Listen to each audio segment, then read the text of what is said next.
Halo, nama saya Tania Tesalonika. Saya dari 12 IPS 3 akan menjelaskan tentang memahami bentuk-bentuk perubahan sosial. Yang pertama itu ada macam-macam perubahan sosial, yaitu berdasarkan waktu, berdasarkan sudut pandang masyarakat, berdasarkan pengaruh, dan berdasarkan arah perkembangan. Kita mulai dari perubahan sosial berdasarkan waktu. Yang pertama ada perubahan sosial lambat, yaitu evolusi, yang membutuhkan waktu lama untuk terjadi dan melalui tahapan-tahapan sederhana menjadi maju, yaitu yang terjadi pada suku Kubu di Jambi. Mereka dulu sangat menolak adanya perubahan sosial, tapi makin kesini mereka makin menerima adanya perubahan sosial. Yang kedua ada perubahan sosial cepat atau revolusi. Revolusi adalah sebutan bagi perubahan yang berlangsung dengan secara cepat.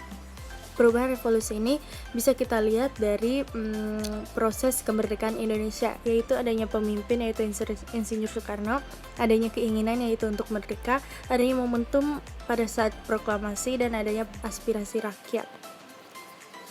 Selanjutnya ada perubahan sosial berdasarkan sudut pandang masyarakat. Yang pertama ada perubahan sosial yang dikehendaki.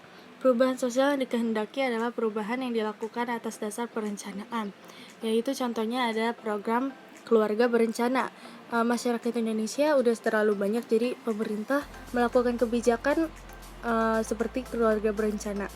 Yang kedua ada perubahan yang tidak dikehendaki. Contohnya itu perubahan sosial yang tidak dikehendaki adalah relokasi seluruh masyarakat suku anak dalam di Jambi dan Riau karena kebakaran hutan Sumatera yang diakibatkan oleh penggundulan hutan dan pembakaran hutan dilakukan secara sengaja, dan perubahan tidak terencana sering membawa masalah dan kekacauan pada masyarakat.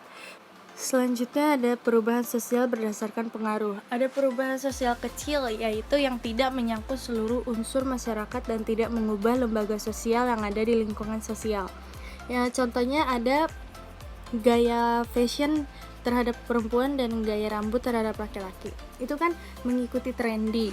Contohnya seperti kalian mengikuti tren vintage, itu kan tren pada saat 80 sampai 90-an yang mana itu tidak membawa pengaruh besar bagi lingkungan sekitar.